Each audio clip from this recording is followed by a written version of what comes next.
अब इसके बाद नेक्स्ट स्टार्ट करते हैं with the Ostwald dilution law. ये जो Ostwald dilution law it is only applicable for the weak electrolytes, क्योंकि यहां पर हम डिग्री ऑफ डिसोसिएशन को यूज करेंगे। तो लेट्स टेक एन एग्जांपल कि कोई भी हमारे पास वीक इलेक्ट्रोलाइट ए बी है, तो ये जब आयनाइज करेगा वाटर में then it will form a positive and B negative ion and this will be in equilibrium, right. तो इक्विलिब्रियम पे होगा तो t इज इक्वल टू 0 पे इनिशियली लेट अस से इसकी कंसंट्रेशन C थी, then both this ion will have a 0 concentration after some time t, ठीक है, at equilibrium, और यू कैन से आफ्टर जब इक्विलिब्रियम आ गया तो इसमें से कितना कम होगा C minus C alpha and this will be C alpha, this will also be C alpha. तो उसको आप C इंटू 1 माइनस अल्फा भी लिख सकते हो। तो यहां से हम इसको रिप्रेजेंट करेंगे कि equilibrium constant is concentration of A positive into concentration of B negative divide by concentration of AB, that is C square alpha square divide by C into 1 minus alpha, that is C alpha square divide by 1 minus alpha. ये आ गया आपके पास expression for the equilibrium constant. अब इसमें since it is a weak electrolyte तो हम क्या बोल सकते हैं कि since it's a weak electrolyte 1 minus alpha is approximately equal to 1, क्योंकि अल्फा की वैल्यू काफी कम रहेगी। तो ऐसी केसेस में अगर हम ये अप्रोक्सीमेशन ले लेते हैं कि 1 minus alpha is approximately 1, then K equilibrium is equal to C alpha square. तो finally will get alpha is equal to under root K A divide by C। तो ये जो एक्सप्रेशन है it is valid only for weak electrolyte, और इसी को आप ऐसे भी रिप्रेजेंट कर सकते हो कि alpha is equal to root, ठीक है, sorry not K A, it is K equilibrium, तो root K equilibrium into V, because volume is inversely proportional to concentration. तो ऐसे भी इसको रिलेट कर सकते हैं। अब इसी की ग्राफिकल रिप्रेजेंटेशन भी देखी जा सकती है।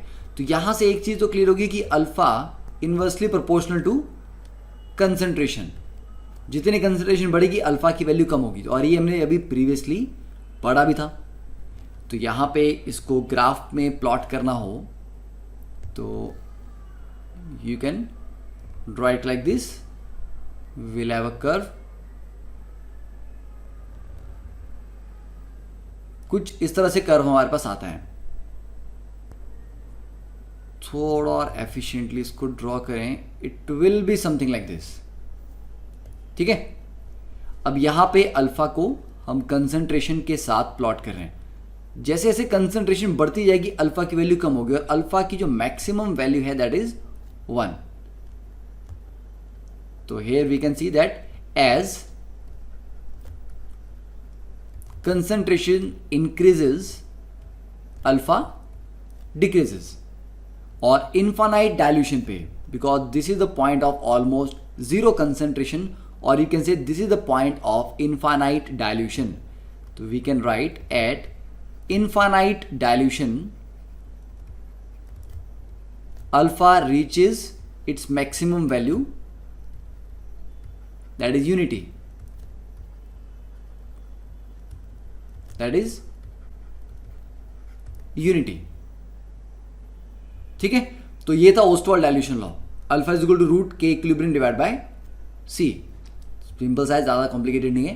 तो इसके ऊपर बेस्ड हमारे पास ये क्वेश्चन नंबर 1 है। तो just take 1 minute of time to solve this question. देखो अब इस क्वेश्चन में हमें करना क्या है। At 25 degree Celsius, the dissociation constant of HCN is 4.9 into 10 raised to minus 10 molar. तो HCN के लिए अगर हम dissociation constant लिखेंगे तो HCN will dissociate into H positive plus Cn negative, C00, C into 1 minus alpha, C alpha, C alpha। तो since HCN is a weak acid, क्यों? क्योंकि इसका जो डिसोसिएशन कांस्टेंट है दैट इज वेरी लो, इसकी value को देख के ही कंफर्म हो गया कि it is a weak acid. तो since it's a weak acid, तो यहाँ पर जो के इक्विलिब्रियम है वो इसका एसिड डिसोसिएशन कांस्टेंट है।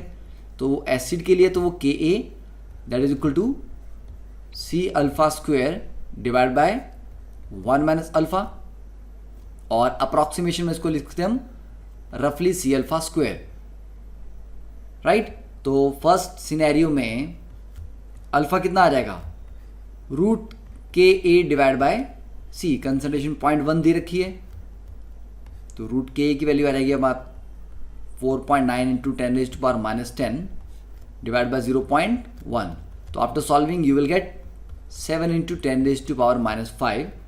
सेकेंड केस में alpha is equal to root K A divide by सी, तो कंसंट्रेशन इज 0.01,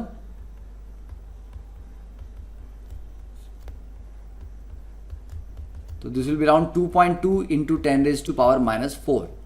तो सिंपल सा क्वेश्चन था। तो इसी तरह के ओस्टवाल्ड डाइल्यूशन लॉ पे सिंपल से क्वेश्चन रहते हैं, ज़्यादा कॉम्प्लिकेटेड नहीं रहते।